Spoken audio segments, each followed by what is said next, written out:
everybody. I was hoping that distance would get you all here. Maybe it's the cold, dark weather too, but that's okay. Welcome to study group number 28.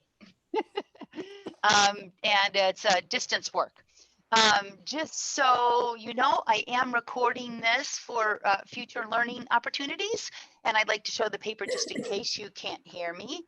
This is what we are calling pay as you can learning. That means if you can, please do, and if you can't, don't worry about it. You can go to acedogsports.com to do that. If you don't like PayPal, my email is here. It's simple, sandy@acedogsports.com. And you can shoot me an email and I'll give you my address and you can mail me a check. Thank you so much there's a few of you in here now that are mailing that $40 check for the whole month to my home every month, and it is getting noted and recorded, so you know who you are. Thank you very much. So welcome, and I am getting, I get the PayPals too, so thank you to everybody that understands that have a mortgage. All right, let's before we start, I would like to you can just type in the chat. I like to make sure everybody's awake, whether or not you have read the article. So you could just write yes, no, half of it, or sorry, I'll know what that means. And it's okay if you haven't. Never ever skip a study group because you didn't get to the article. So if you would just type in your chat for me now, you can type, yes, you read it. No, you didn't read it. It kind of helps me get a feel for, so I've got 2 yeses, a couple of no's. That's helpful. My audio, is anybody else having trouble with the audio? I'm getting a note that the audio is a little scratchy. I can go off of the Bluetooth headset. The Bluetooth headset's eating me. Is that better, you guys? It's not better. Can you hear me? Keep talking. Hold on. Can you hear me? Yeah, I can hear you. Keep talking so I can see if it's Bluetooth. Hold on. Sandy, I cannot hear you. I mean, you're a tiniest little whisper, barely. Can you? That would be a no then. No, I can barely hear you. There you go. Is that better? Okay. Better. that's much better. Okay. Patty, is half and half mean you can half hear me or you have read the article? I've read half. Okay. All righty. Patty and I did. Patty had, oh my gosh, you guys aren't listening here to hear me go down memory lane, but I'm going to anyway. Remember all the distance work we did with Max, Patty? Yes, I do. And Max will just take us right into where Deb and I were a couple of minutes ago, right before we started, because it's a good place to start. So, gosh, that was a long time ago. And Max was the sweetest boy, and Max loved his mama. He loved her to bits, and he and she were a great team, and they worked closely together. And they're a good example of a beautiful team that works well together. But Patty remembers me saying then that, and Max was a border collie and was not going to adhere to his gene pool.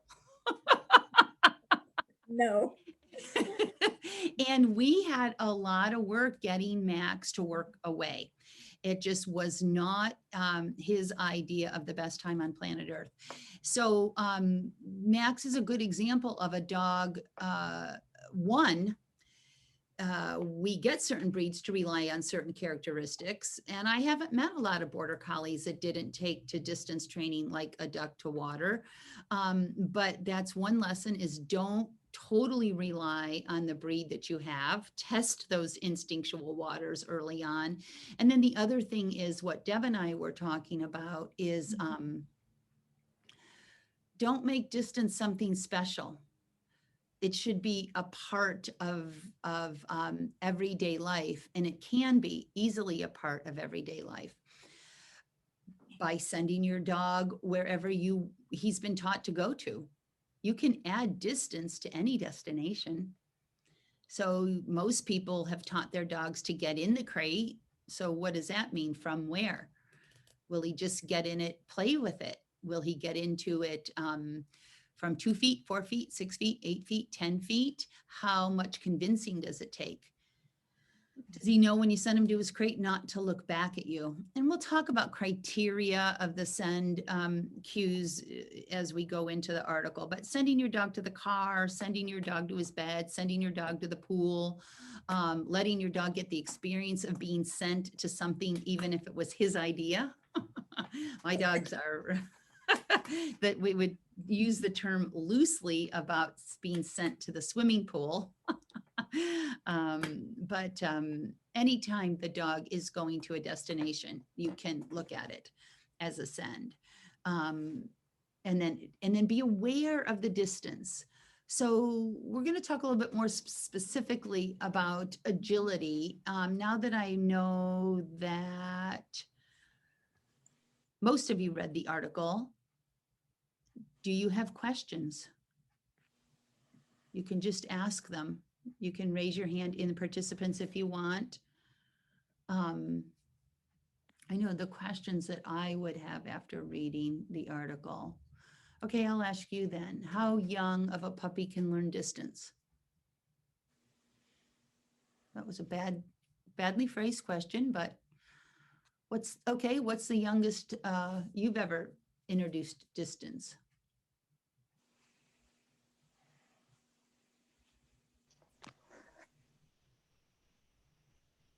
Pat, when do you start working distance? Birth. Birth? Birth. Before their eyes are open. Do you use food for Yes. that? Yes. Having them be comfortable away from you, is that what you would mean? I experimented with the last couple litters I whelped, getting them to go to mommy from distance. Ah. Smelling the milk bar. Restrain, recall to the teat. I like it. Yeah. Awesome. But awesome. Definitely the last 3 litters, when I clicker trained them at 3.5, 4 weeks, I started a little bit of distance right then. So I think that what's interesting about this conversation right now is what is the actual definition of distance work? And you guys, if you train in concepts, one of my lectures was called Training in Concepts, that lives now on YouTube. And so, you know, your brains should be going, what's the definition of distance? If it's a restrained recall and the dog is just running away from you to something better. The world. I mean, we want to be the most important things in their lives, but sometimes we're using things that they really want. And that's driving away from you. Could we consider that distance? I think we could. I think it's a sub part of distance. And then, and recalling, you know, having your dog just be responsive to you at a distance on any command. Sandy, that's just what I was going to ask is, so if you're sending them to something and they opt not to come back, do you still consider that distance training? You mean if they steal it and run away with it? Sure, or they say, ooh, even beyond that is the squirrel or the bird or something else caught my eye and I'm just going to keep on trucking. I don't really consider anything that's promoting my dog to completely ignore me as training in general. So, and I'm talking about conceptually, like a package deal. The dog, and I've never really honestly thought of the distance, the dog leaving me as part of, I mean, on a send cue it is. So the real question on the table is recall training, does recall training benefit send training? And is send training and distance work, you know, we're talking about an umbrella now, and the subject of this lecture is distance work. I think of it so yes, I think it's a component.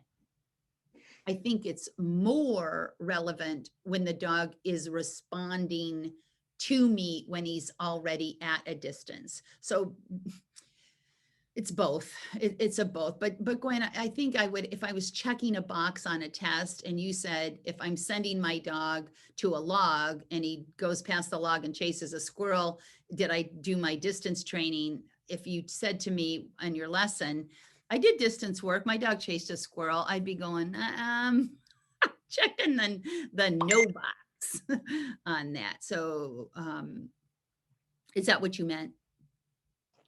Yeah, pretty much, because that's what I was assuming too. But then because of the whole, where does the recall fit into that, and how important is the recall? So yes, that's exactly what I was looking for. You guys, it is so easy to train a dog to be responsive right next to you, opposed to 2 feet away from you, or 3 feet away from you, or 4 feet away from you. And, or, when I love training sit, down, stand, left, and right as verbal cues. And even down and sit, most people can teach a dog to down or sit, but think of the amount of rewarding that is done within a couple of feet of the body. I mean, massive amounts. So a huge number of dogs, if they're sitting 2 feet from you or 4 feet away from you and you tell them down, they'll army crawl, because down is a thing that happens in a certain location. You don't get to pick what's important in your dog's learning as he's learning. You think you're training, but you can easily just be training, this position is what I want, and where I want it the most is right next to me, simply from the number of reps and the amount of food swallowed. So that's why if you have not specifically worked on a dog being responsive, everybody knows it's easier to get a recall with the dog closer to you than further away, right? I mean, so these barriers for learning based on distance are there. And what Pat and I are suggesting is that things can be happening in the dog's life. So somebody's got their somebody wants to mute. I want somebody to mute. Thank you. So there can be lots of, like the restraining recall, getting the dog to just move away from you. How much is that? That's certainly not as much value. There's not as much value in that. There is the dog listening at a far distance and responding. So what I started to talk about is when I do my sit down stand, that is all taught very close to my body at the start. I then teach it on a stump. I have a whole bunch of stumps in my training yard, and they're various sizes because my dogs are various sizes. And I start adding distance so that I can teach the dog to do sit, down, stand, left and right without jumping off of his stump, and get him used to this business of, when I hear commands, it is not best for me to be right next to my mom. And then it's important that the dog be rewarded where he's at. So I wouldn't call him off and reward him. I go in and reward, and go in and reward, to say that room service is coming. So the next time you send practice sending your dog to his bed. And then once he gets there, have him ask for a sit. Or if he's personally, I don't do sit from a down. I do it from a stand, but that would require you teaching a stand command. And you may find it very, very interesting. What I'm suggesting is that you notice the difference in what your dog can do. Roll over, fetch. Fetch is not a good example, sorry. What has your dog learned, and start experimenting with the relationship to your body, and you may discover some difficulties there. Any questions before I just go into the article? Any questions about what I just said? So just as a general comment, are you going to address kind of where you are with your distance training currently, as opposed to when you wrote that article? And by that, I mean, thinking, I know you were just obviously talking to Deb, but like your mark bucket and what you're doing, like with your pre-agility class and how you're starting that. Are you going to address any of that tonight? Oh, yeah. Oh, yeah. good. It's really easy.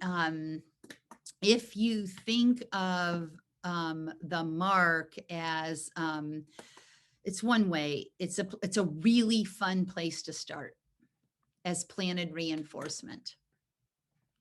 So where I would use planted reinforcement, I'm using the mark much more often. So with that, Gwen, let me take you ladies to my screen and go to a little diagram that I drew for this today. So the the scale is not correct. The dog and the people and these shaded areas are round rubber feed bowls. And in the article, the T is the toy or the planted reinforcement. And there's a few things in the diagrams that I'll clarify, but I wanted to first clarify the send cue and the go and talk a little bit about the similarities and differences, if there are any, between send and go on. So if you can see my cursor circling this single dog in a single lane to a single destination. So this is what I'm talking about. This destination here could be the dog's bed. The dog's bed is a real fun, easy place to start distance training. And so is the mark, which is in the pre-agility class. So when I'm sending the dog, I have a variety. I could say, crate or get in, and that's all legal. But anytime I'm sending the dog, I could also use the phrase go on, go on, go on. And when I'm playing fetch with my young dogs, my puppies, like Pat said, I don't breed dogs, so I don't have an opportunity to train at birth. But when they're 8 or 10 weeks old, anything that I maybe tossed for them or they're happily going to anyways, they are hearing go on, go on. And it doesn't sound like go on, go on, go on, go on, go on. It's go on, go on, go on, because that's how I say it in competition. So this could be called a send. This could be called a go on. Go on is the verbal cue to the send maneuver. Sending is a maneuver. And then this dog is the dog, the handler, and the destination are in the same lane. This little drill I love, and it's in the pre-agility class. And this dog, so each one of these arrows is a lane. I wasn't thinking that the space it created was a lane. How many lanes you use to get off of something is information that you get from the dog.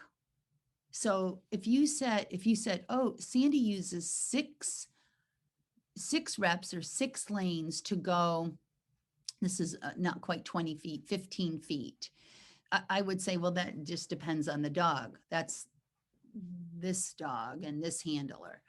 So Patty's Max would just be thrilled as a clam if Patty moved back and forth. So this handler is going to go up and then turn and go back and parallel the dog's path.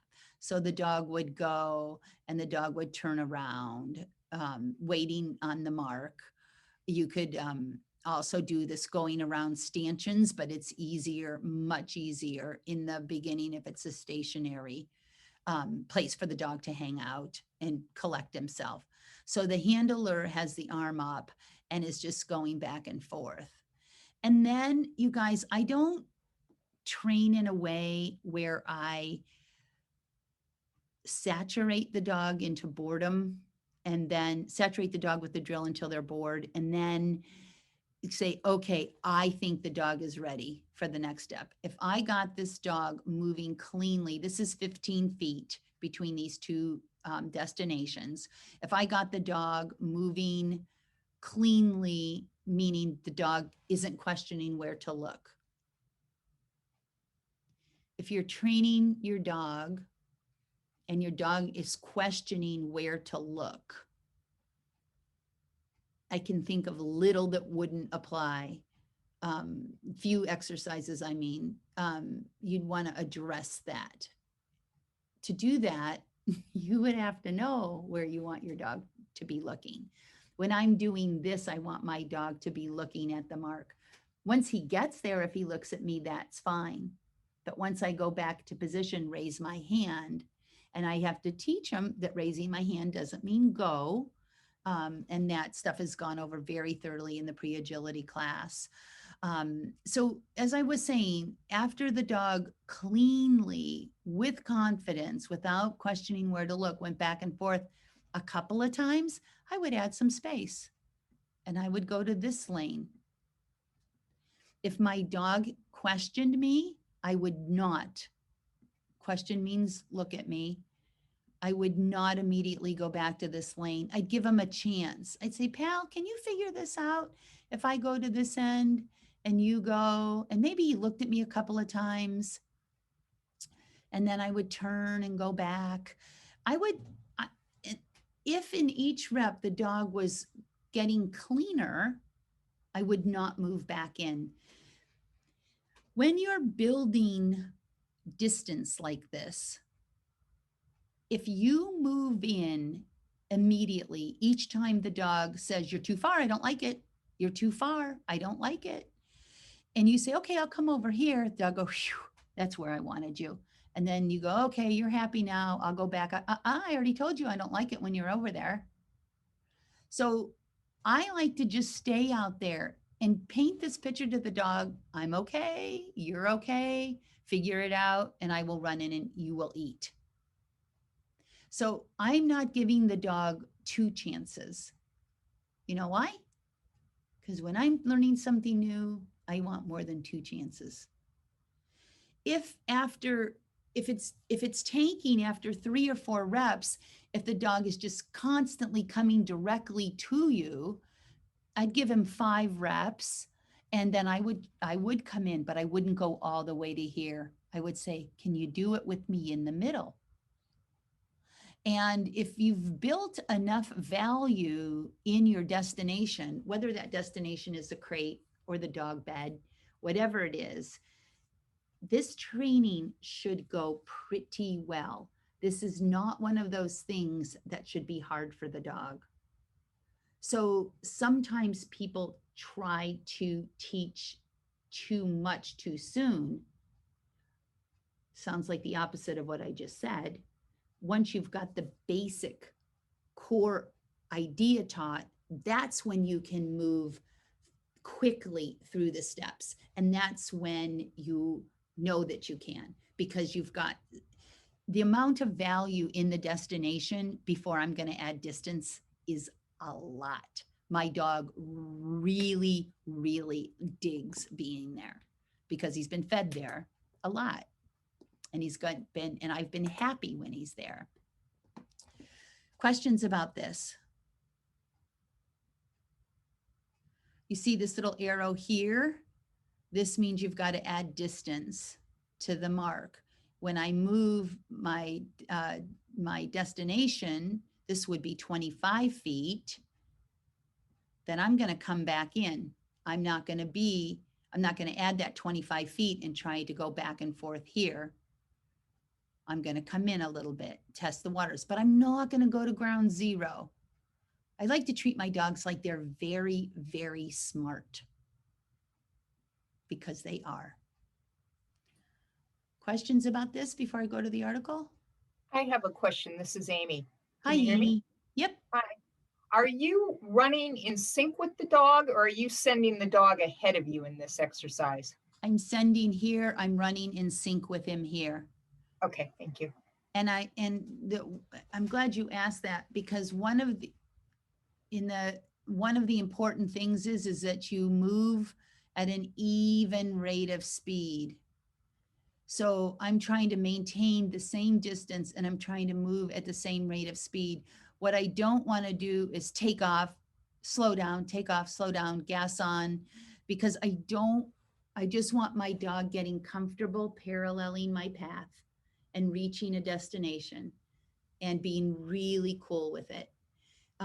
If I'm putting my gas on and off, I'm asking the dog to notice. What does the dog have to do then? What's the Look at dog you. inspired to do? Look at you. Yeah, he's inspired to watch me, the very thing that I want the least. So I'm trying to be part of the background. I'm trying to just support what the dog is giving me. I'm saying to the dog, when you're out there on your own doing your thing, I will look like this. I will have my hand up and I will be paralleling. So I can't make these guys move at once. But imagine, I'm pointing at the screen again. I tickle myself when I do that because you guys can't see it. Imagine the dog and the handler running together. If I had my new nifty camera, my face, desk camera, I could show you, but you got it, right? You got it. Dog and handler are moving together. So you may be walking, you may be jogging, you may be running, or you may be sprinting. It doesn't matter if the dog gets there first. It doesn't matter at all.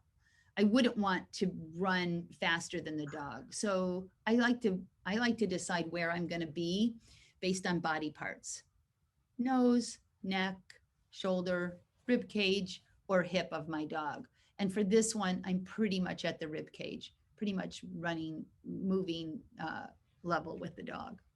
So just to follow up on that question, is there at some point you do want to send them forward, correct? Without you moving in parallel?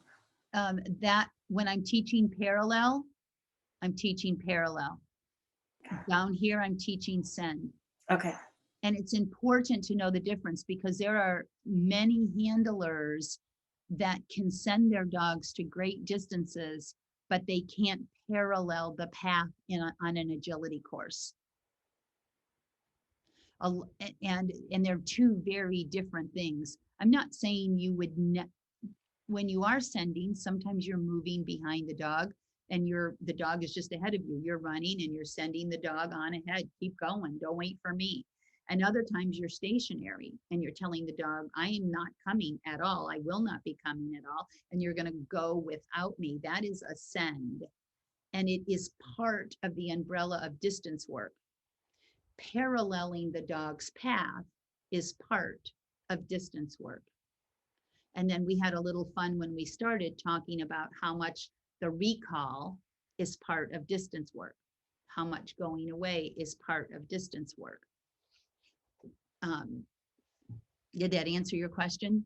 Yes, thank you. A lot of people will mix the two up, especially when they're handling like a pinwheel and agility. They'll slow up to send the dog out. And to me, that's not this nice flowing paralleling of the path. So let's say your dog, this happens, you guys, this would be classic. This handler is trying to teach paralleling the path, but the dog is coming off of the mark and he wants to go to mommy. Why is that? Because he's been fed on he's trained for a recall. That's wonderful.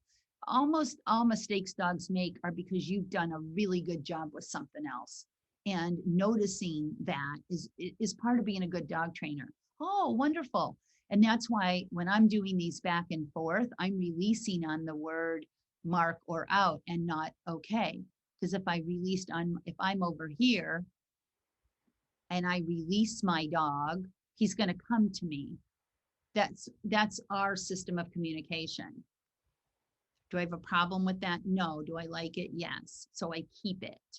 So if I'm over here and he's on the mark, I am legal to say out, and I'm legal to say mark. And I would be legal to say go on as long as he was looking at it. But in my world, go on means go in the direction you're facing. So if he had rotated and I told him to go, he'd end up over here. This is classic where the dog has rotated in and you would release on an out to get the dog to go that way. So what happens a lot is the handler is down here and he's starting this work. And I don't start behind the dog at all. I'm just a little bit ahead. And when I'm this close and the dog's looking at this mark, I can release on an okay. So I know that's a little gray, guys, I understand, but you're still fine to release on mark. You'd be fine to release on go on. Those are all legal commands for this particular scenario. So say I start moving and maybe that day I was working on heel a lot. That's what I'm saying. Every mistake you get just is confirming and understanding on something else you've done a really good job on. So now the dog comes in here to me, and instead of moving parallel and continuing to kind of deliver the dog there, I just stand here and say, oh, I can rely on that old send cue, and I send the dog. Well, that's what my friend Blanca calls changing the subject. That's fine and dandy, but you already know you can send your dog from 25 feet because you just practiced that all week. So I would deliver the dog, and then you can always move your marks closer and get this fluency and, be kind and gentle and patient. Questions on that? There's a diagram where I'll explain the next part that I want to explain on that. We'll go ahead and save those changes. Oh, come on. So let's talk about what I think would have helped Max have an easier time had we known better way, way, way back then. So I talk about anything in here about the decel command. You guys, if I protect decel, you'll hear me say this a million times if you keep coming back. I protect decel like the Holy Grail. So what a lot of people, if they're running the end of a course and they'll be telling the dog, go on, which means don't look back. Don't look back. That's the definition of the cue. Take what's on the line I've set, have it all, don't look back at me. They decel first. And the dog picks up the decel cue. Here's a magic moment. Decel is a turn cue. It is, whether you want it to be or not. So then a negotiation starts and they'll say, he didn't listen to me. Well, you gave a decel cue first, which turned the dog, and now you've got no line set. So if I'm using a go on, I'm going to plan obstacles ahead so that I can be saying go on, and not give that decel cue. I have no reason to water down my decel cue. I've got nothing to prove, and it's not going to help my dog get stronger in understanding that when I decel, I want the dog to decel. So that's what this is talking about. Be sure and do, if you want a direction, just give your verbal before your physical cue. Questions about that? Okay, we talked about the definition. We talked about it meaning don't look back at me, and we're going to get Max's bit is up here. Sorry, guys. So these two ways, one way is what this article is, two ways to get your dog more comfortable than Max was when we decided we wanted an ADCH and Master's Gamble legs. That it doesn't happen as much as it used to, but you have these dogs and you've been working close and telling them this is about being this close. We do this wonderful thing and we get to be right where we want to be. And now all of a sudden I want you to go 25 feet away from me and do your thing. And the dog is like, hold the phone. Not so sure about that. So you guys, when you are doing general handling, so let me draw a minute.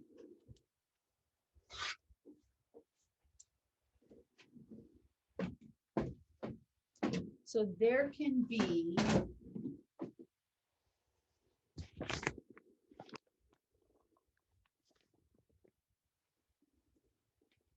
Just a simple little sequence.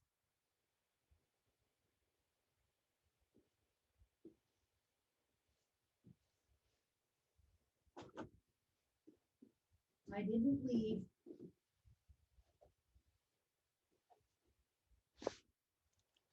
I'm going to stop sharing for a second.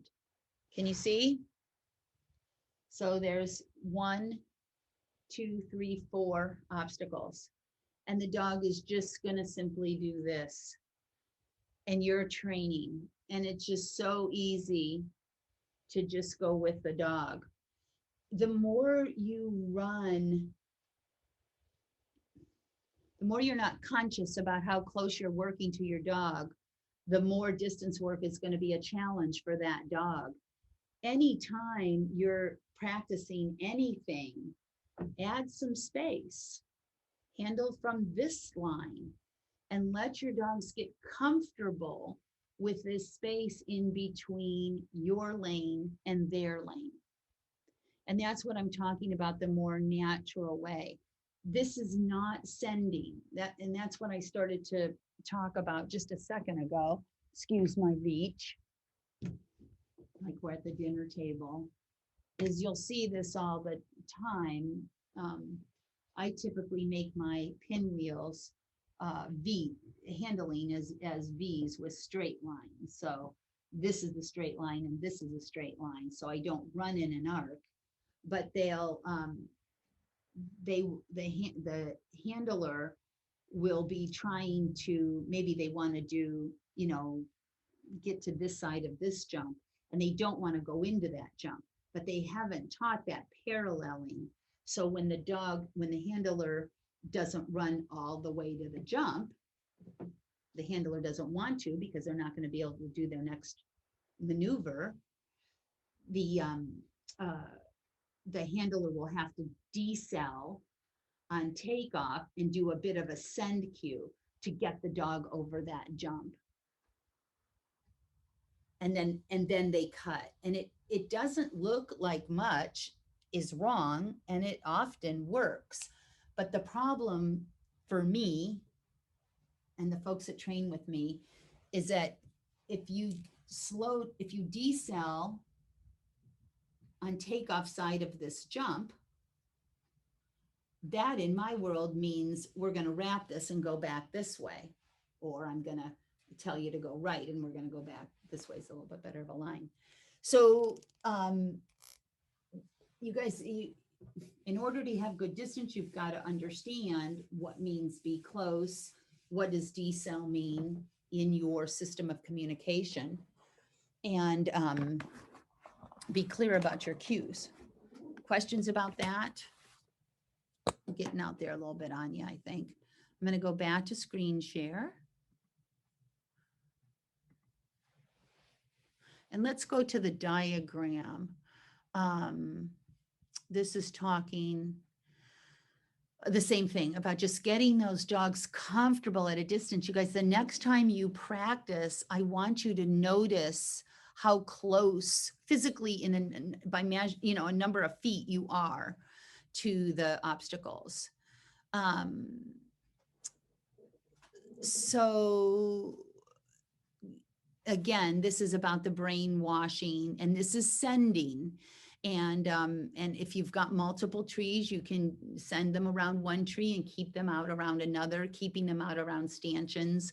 And again, on the pre-agility, this type of thing is so easy to do with a mark, a black rubber livestock feeding bowl is what we're talking about.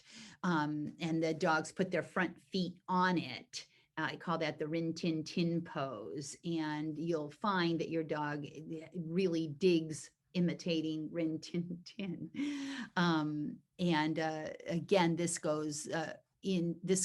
has gone over quite thoroughly in the pre-agility class. The reason I like the mark, especially for the distance training, is if I don't have my planted reinforcement under control. And I could do distance work now, because before I didn't do there were certain things I didn't do until I had control over reinforcement. The part I don't like, I don't know how that happened. The part I don't like is I'm worried my students won't put the time and energy into training the control over reinforcement, which just has so much value in your relationship with your dog and it's fun. It's just, I don't want you to miss out on all that fun. So it's not in place of having control over your reinforcement. It just, you can, before your dog is old enough to have the control over reinforcement trained to the very high level that it needs to be to use in this type of work, you can use the marks. It's simple, it's easy. So let's go to, oh my gosh. Let's go directly to diagrams and stay there. So this is called back chaining. And in the first line, it is no jump at all. You'll notice that the handler has the dog between her legs and not straddling the dog. The arms are outstretched, and I put my fingertips around the dog's shoulders. And I do a very, very sweet, soft, gentle spring load. And I say, go on, and I open my fingers. And this is something I do with my young puppies. And if you haven't done it, if you've got an older dog and you've never done this, you need to get them used to all those bits, hands on the shoulders. And invariably, a huge percentage of the people I train get the idea that you're supposed to do this with the dog and kind of shake them up. And I haven't met the dog yet that liked that or understood that it was about being this gentle spring go. And this, you know, it's a thing that once the dogs get used to it, they read really well. And then the dog is hearing go on, go on, go on. If the dog looked back at me, I would shorten the distance. And if he gets his 2 on 2 off, or I'm sorry, yes, front paws up, front paws on, the Rin Tin Tin pose. If this green thing is not a toy, but it's a black rubber bowl, I would run in and pay him on it. And then the other really cool thing is as I'm going back to do another one, I can go back and reward that duration on that mark, and I can teach line setting.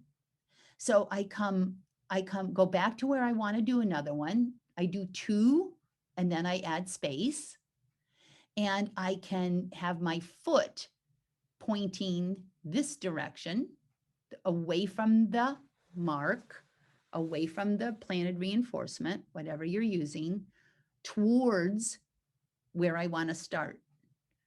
So now the dog, I'm facing the direction I want the dog to run, and I've got my onside foot slightly forward, and I can encourage the dog to come to my leg.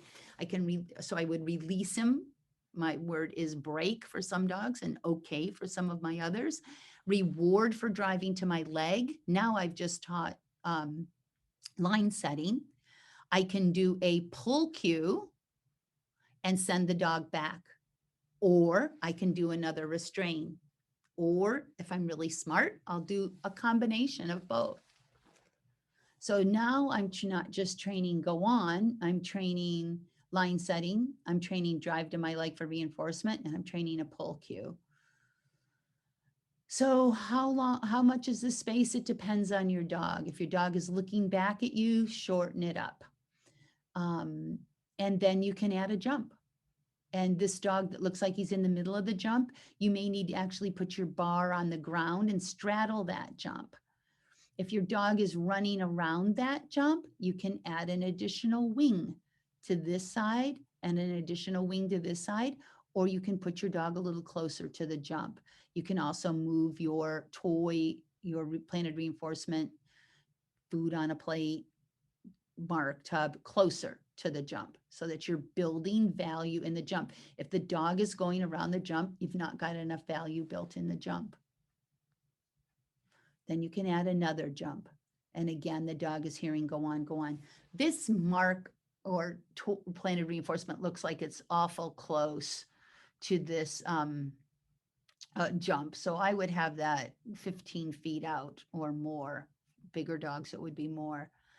I talk here about throwing the toy. I don't know too many people that that's the best way to go.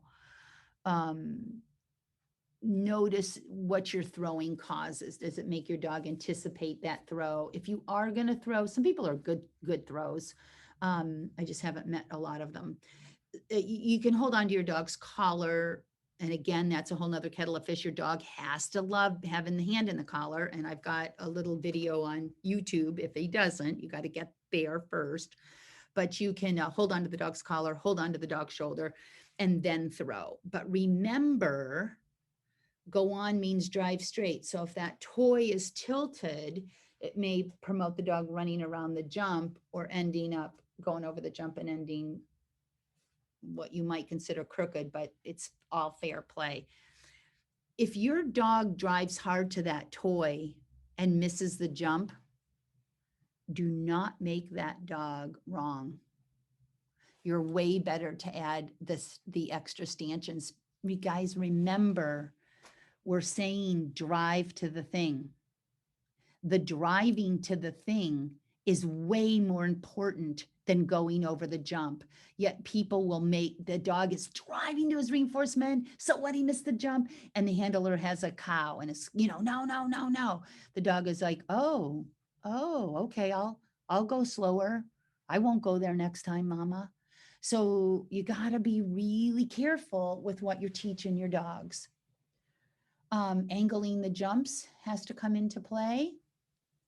And I go back real fast. If I've got a lot of value built in this thing and this is going fast, I do 2 repetitions. So you guys, I could get way far back in one session. I'm not going to just bore the dog endlessly. It takes a lot for me to shorten it back up. The wheels would have to be coming off quite a lot. Can I have a question? Yep. Ask a question. So I had been doing mark buckets and I might not have been doing them correctly, but she was really driving forward toward them. And then when I went to class with a different trainer, she said I should put the treats on the mark buckets, and that actually slowed her down. So should you put the treats on the mark bucket, or should you just run over and reward her when she goes to the mark bucket? If you're Reward her on the mark bucket, don't put Okay. the treats on it. Okay. If I was going to, that's called baiting, and I'm not against it. But if I was going to bait something, it wouldn't be that. I would get a margarine can. But if the dog doesn't want to, if the dog isn't dying to get on the mark, it's just because he hasn't had enough No, reinforcement. she loves to get on the mark, but then my trainer said, oh, you should put a previous trainer. So, okay. What was Oh, I know that. I know. What was missing that she wanted you to put the food on there? I don't know. That was just how I don't know. Okay. Nothing. Okay. I want to remind you guys, whenever anybody tells you to do something, if they're anything like me, and I know the other trainers in the audience right now, you know what our favorite thing is for somebody to ask us why. So, and you may think you know why, and the trainer may have a real surprise for you. So this is my little pep talk about when you're in classes and especially if there's a change, it would insinuate that there's something not just right. There's something about this diagram that I want to make really clear about this midpoint for the out.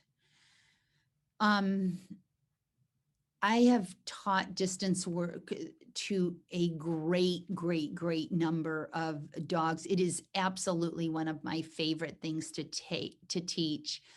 And what we're doing here is a lot of people, when they're doing outwork, they want to cue the jump. So that would mean this handler was rotated saying, go to that thing, go there.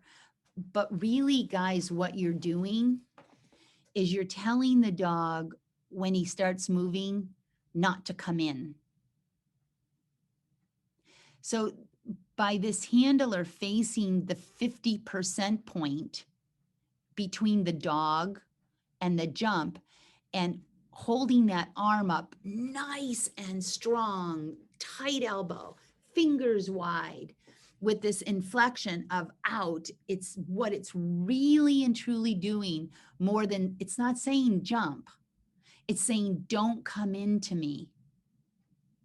And when you say to the dog, don't come in, and the dog gets that message in this space, suddenly goes, oh shit, there's a jump in my way, better take it. So the fact that you're not letting the dog leave his lane puts the obstacle in his lane. And that's very important to remember, because when you're out there training, every fiber of your body is going to tell you to rotate and face the jump and work the jump. And what that does when this hand isn't closing this area for the dog to come in and it's pointing this way, it's like this part of the body opens this space and invites the dog in. There will come a point when this distance between the dog and the jump is greater, and this 50% point will move up a little bit. Not much, but I've had when you get up to 30, 40 feet, the 50% point takes the jump a little bit out of play. So then the handler would be, your green line would be about here where my cursor is instead of here. This training should be super, super, super, super fun. And again, if the dog is waiting on the mark, you run in, you pay, you love him up, and you tell him he's the best dog in the whole wide world. And then you can stand close to this jump facing the start line and encourage your dog to come up to the right side of your body. And then this is teaching a little bit of, honestly, discrimination. You're teaching the dog, hey, when I've made a sandwich of myself, when I'm in between you and the jump, stay on my outside.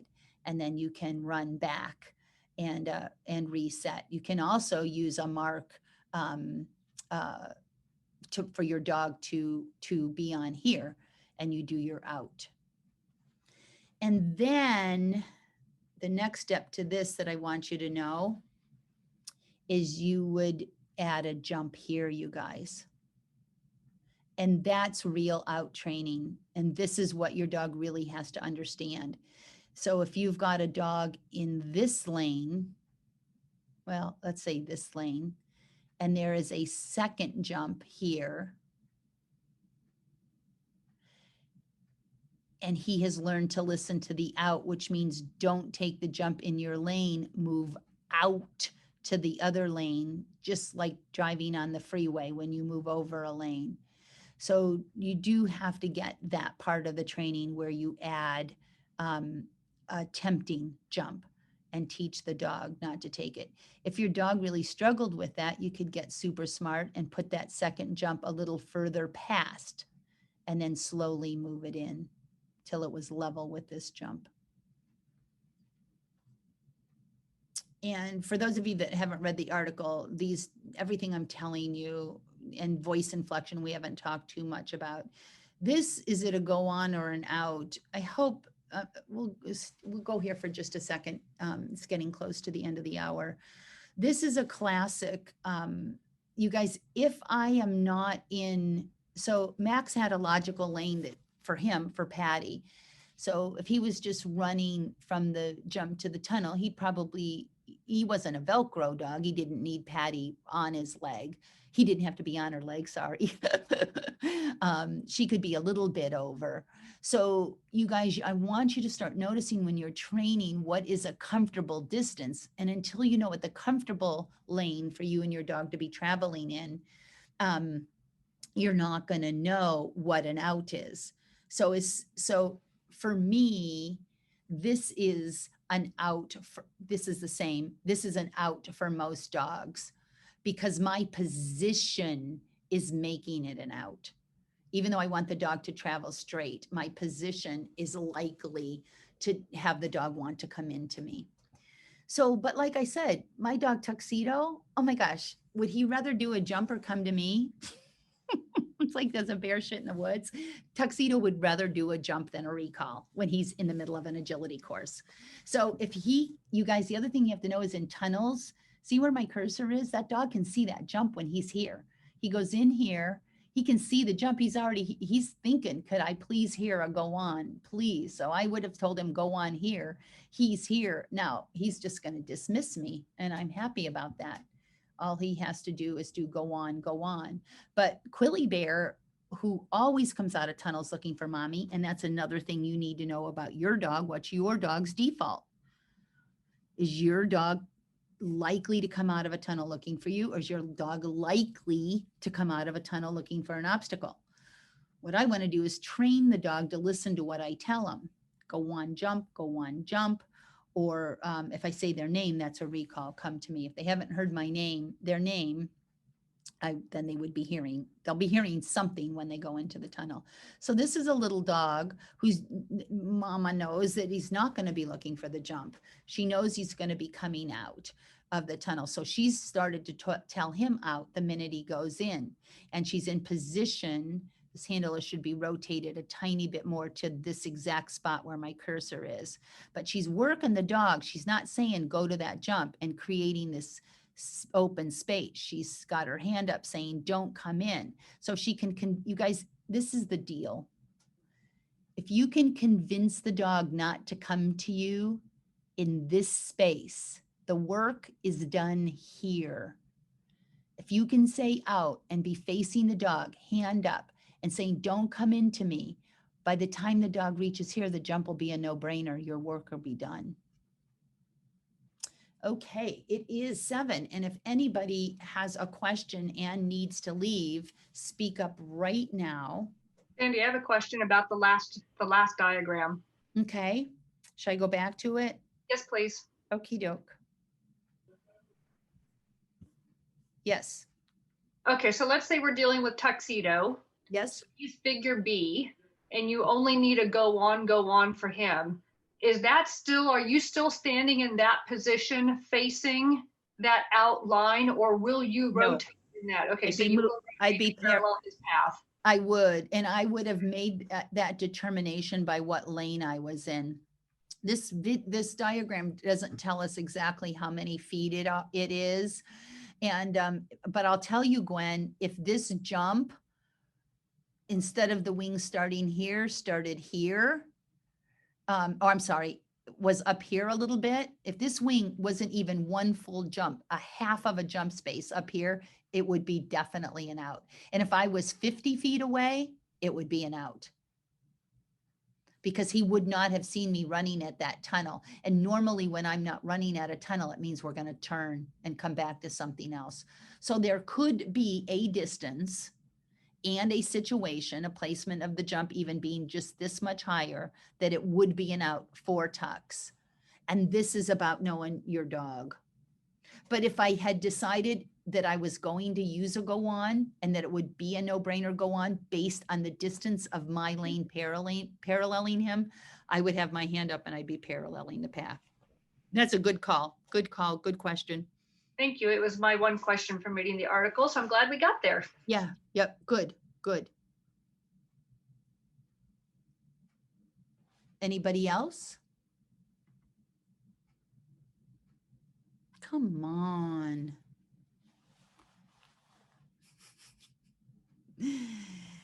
I encourage, yeah, Patty, go ahead. I was just going to say this has been very nostalgic for me, but because as soon as I was reading this, I just went right on back to Max. And I have to say that it really worked. Those things, the midpoint, watching that dog finally getting that last gamble that he needed. Actually, afterwards, I couldn't really even speak because the tears were coming. I know I called you and I think I was blubbering, but it did work. And I thank you so much for making me think about it again. It was wonderful. Oh, Patty, that was hard work. Max taught me a lot because it didn't come cheap for you or easy for me. But you know, the part that was so cool was that he understood what his job was at that point. Those last gambles that were so hard to get, Well, I he think- ended up being very, very good. And you guys, let that be inspiration, because when you have a dog, I was trying to explain this to somebody today, when you have a dog that doesn't understand something, it is the biggest gift that Yes. you will ever get as a dog trainer, because that dog will teach you more about what he needs to learn, what you need to teach. And when that teaching is complete, it will be solid forever. It was good. And Max became a very well-trained distance dog with directionals. Yeah, he liked it. You know, your question for me, class, should be, well, what'd it take you so long for with a border collie if it works so good? He was a Velcro dog. It was he was. And, but we were patient and we were all in and we got there. And like I said, it's a gift. And whenever your dog doesn't understand something, I don't always know if figuring out why they don't understand is of benefit. I like to understand why. And it's almost always because I have comprehension on something else, very important, very well trained. It's not by accident what they understand and what they don't. They've learned something and they learned it well, and it just happens to be in your way today. So, but very often the answer on how to unravel the mystery for the dog, or how to help that particular dog in that particular situation, is the same. And it should be just the same as a way you answered a question for him yesterday. This is what a system of communication is. It's not knowing how to weave or do out or go on. It's learning how to tell the dog he's right, and learning how to tell the dog that he's on the wrong track. But that's not what we're doing right now. That's a system of communication that applies to everything you're training. So there's two ways to teach distance. That's a manufactured distance with the out and the go on. Lefts and rights are part of that. That's the advanced step. And then there's also just having planted reinforcement or marks in the lane of the sequence, and just using those marks as an obstacle. You know, it's jump, jump, jump, mark, out poles. And it's so natural and simple. And asking the dog if he can understand the lane and be comfortable, and getting your mark, or starting with the mark. And then you got license to kill. You can double that distance if you've got that value built in. And where do you put the mark? Where would you have put the ball? Questions? Thanks for coming, you guys. It's great to see everybody. If you've got other subjects that you would like, we're going to do more course analysis, and keep me posted on what works for you and what doesn't. More Thanks for coming. videos, more videos. More videos, video Yeah, analysis. yeah. Okay, great. Will do. Thank you so much. You bet. Thank you. Thanks, Sandy. Thanks. Thank you so Thank much, you. Kristen. Thanks for Bye-bye. coming. Bye-bye. Thanks, Sandy. See you later, Christine. Uh-huh.